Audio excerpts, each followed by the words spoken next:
Katie and Kurt, they didn't believe me when I said that I would go on television with one of the tricks of Kendall making her perfect pies. I told you, Kendall, I would do it. Is that okay? Yeah. We're here with Kendall Wild, and we also have Connie from the Fairfield County Board over to my right. And we met Kendall at the Fairfield County Fair because you won some awards, young lady. Yes, I did. What awards did you win for your pies? So I got first place with my caramel apple pie for 4-H, and I got best overall advanced fancy pie, and then I got first place at the Labor Day Festival. Oh, pie gosh, you were so talented. Yes. That is, she's like, see how confident she was, County? She's like, yes, I make great pies. So we're getting some tips from Kendall this morning, starting with what she uses, because the holidays are around the corner. People are making their pies at home.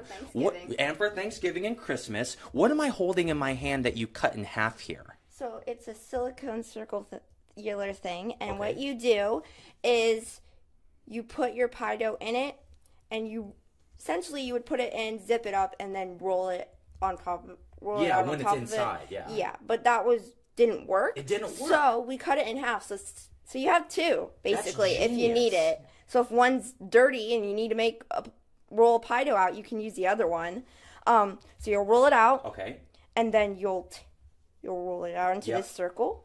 And why do you put it in this, as you transfer it over, what are you trying to make not happen? Cracks. Okay, so that's what you do. Now, you did put in a butter spray into your pie holder, correct? Here is the spray. Why a butter spray versus like Pam or something else? Well, we use butter spray just because there's butter in the pie dough, so you won't really taste it. That's a great tip. All right, so I'm going to let you transfer that. As you do, Connie, it is so inspiring to see young girls like Kendall, part of Fairfield County, and to do things, start at the fair.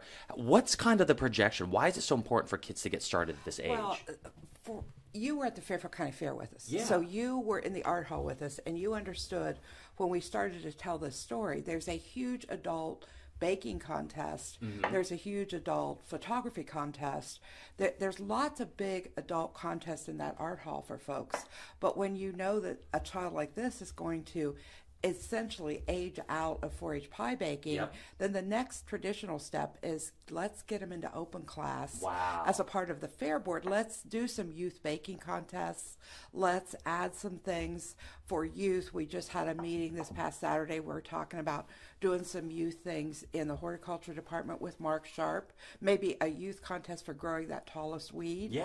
So for us, as a fair board, Cameron, the whole big thing is continue this tradition we've got, and then highlight the backstory, because there's always a backstory behind what everybody does at the fair. It's like the biggest party of the year in Fairfield County, the second week in October. So as a board, if we can touch as many people as we can and show them a little bit about agriculture, the apples in this pie are grown from a local apple orchard in the Pleasantville area. And that's what we're going to talk about next with the apples. And again, 13 years old. So the tip that you learned from this segment, what was this called when you went to go buy it? What's this normally called, Kendall? Just a silicone thing. Just a silicone thing. Amazon silicone pie thing. Cut it in half, roll your pie in it. That way you don't have any cracks when you put it into your pie dish. Is that what you would say? See, I'm learning new words along with learning how to make a pie, guys.